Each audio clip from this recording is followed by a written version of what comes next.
Hello everyone, welcome back to my channel once again. तो आज हम सॉल्व करने वाले हैं आज का प्रॉब्लम ऑफ द डे। वो है इवैल्यूएट रिवर्स पॉलिश नोटेशन। ठीक है, लीड कोड 150।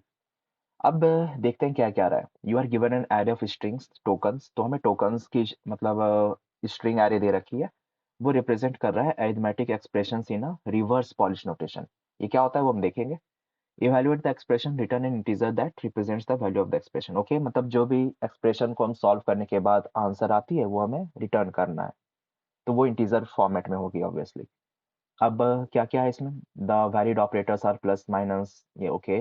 इसमें एडिशन, सब्ट्रैक्शन, मल्टीप्लिकेशन और डिवीजन, ये चार ऑपरेटर है। ईच ऑपरेंड में बी एन इंटीजर और अनदर एक्सप्रेशन। तो वो इंटीजर भी हो सकता है या फिर कुछ और भी आ सकता है, तो देख लेंगे। The division between two integer always truncates towards zero. Okay, there will not be any division by zero, तो जीरो से कोई डिवीजन नहीं होगा। the input represents a valid arithmetic expression in a reverse Polish notation. the answer will be intermediate calculation can be represented in a 32-bit integer। तो मैं models वगैरह लगाने की जरूरत नहीं है, मतलब आंसर सही सही रहेगा। ठीक है, तो चलो एक बार देखते हैं इसमें कि ये रिवर्स पॉलिश नोटेशन होता क्या है ना। तो देखो, ये बेसिकली पोस्ट फिक्स की तरह होता है। किस तरह से, जैसे मान के चलो अगर मैंने तुम्हें कहा कि मुझे 3 और 4 इनको ऐड करके दो, तो हम नॉर्मल लोग क्या करेंगे, मतलब मैथ्स में अगर हम नॉर्मली ऐड करें तो क्या करेंगे, 3+4, है ना। इस तरीके से इसको रिप्रेजेंट कर देंगे 3+4। लेकिन अगर हम रिवर्स पॉलिश नोटेशन के थ्रू देखें तो इसको हम इस तरीके से लिखेंगे, 3 4 और प्लस। तो मतलब ऑपरेंड्स पहले आएगा, ऑपरेटर उसके बाद आएगा।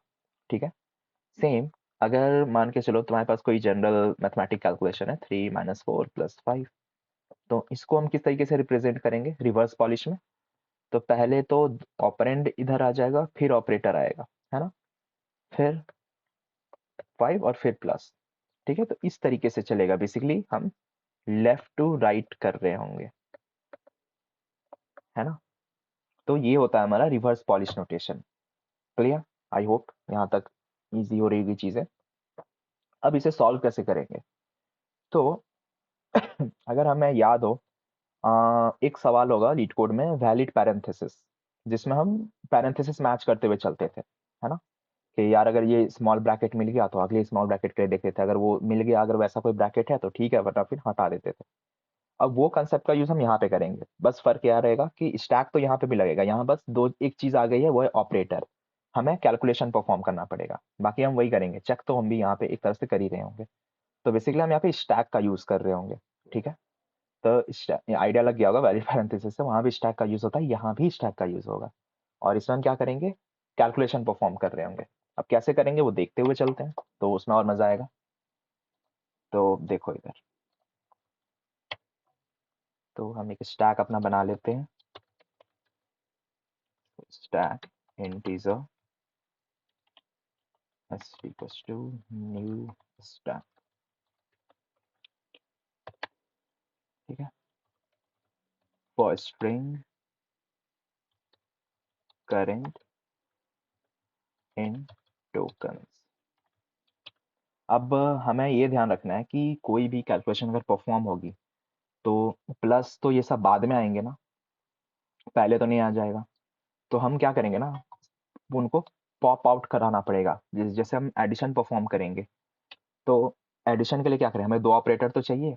तो उसके लिए हम इफ एल्स केस लिख रहे होंगे कि अगर हमें प्लस मिलता है, ठीक है, अगर इक्वल्स इसके करंट के, अगर हमारा करंट एलिमेंट मान के चलो प्लस मिल गया, तो हम कैसे करेंगे, इस स्टैक के अंदर पुश करो, किसको किसको, पहले दो एलिमेंट को पॉप करा के दोनों को ऐड कर दो। अगर हमें प्लस मिला तो दो एलिमेंट जो होंगे उसे प्लस करके डाल देना वापस स्टैक के अंदर। और इसे हम ड्राई रन करके देख लेंगे एक बार, ठीक है, तो थोड़ा क्लियर हो जाएगा। एल्स इफ अगर ये नहीं मिला, सपोज हमें माइनस मिल गया, तो हम इसे चेक कर लेंगे। अगर ये इक्वल्स है हमारे करेंट के, तो यहाँ पे क्या करो, stack dot push minus stack dot pop minus stack dot pop. ठीक है, एल्स इफ हो गया। और एक माइनस के बाद क्या था, मल्टीप्लिकेशन। तो अगर ये मिलता है हमें, तो हम क्या करेंगे, सेम स्टैक डॉट पुश कर दो, स्टैक डॉट पॉप, फिर स्टैक डॉट पॉप, ठीक है। और अगला हमारे पास हो जाएगा डिवाइड। अगर हमें ये मिलता है, करेंट, तो एक तो हम सेकेंड बना लेते हैं और एक हमारा फर्स्ट, ठीक है।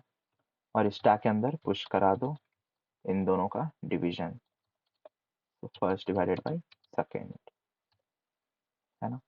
एल्स, अब मान के चलो सारे ऑपरेटर्स का काम तो हो गया, अब इनमें से अगर कुछ भी नहीं हुआ तो इसका मतलब पक्का वो ऑपरेटर ही होगा, मतलब नंबर ही होगा एक पर्टिकुलर। तो उसके लिए हम क्या करेंगे, स्टैक डॉट पुश, क्योंकि ये हमारा स्ट्रिंग फॉर्मेट में है, तो इसे इंटीजर में कन्वर्ट कर देते हैं, integer dot value of current, है ना। और फाइनली रिटर्न कर दो जो हमारा कैलकुलेट होके आ जाएगा स्टैक के अंदर, लास्ट वाला स्टैक डॉट पॉप।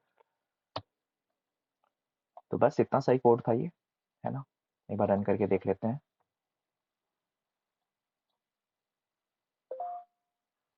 चल रहा है,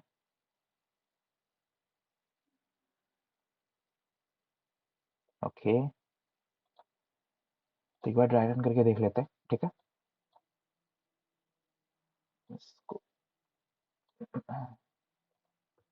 तो चलो एक हम टेस्ट केस ले लेते हैं अपना, कि मान के चलो हमारे पास 10 है, 6 है, 9, 3 plus -11, multiply, divide, again multiply, फिर 17, फिर प्लस, फिर 5, फिर प्लस, ठीक है। मान के चलो ऐसा सा कुछ है ना।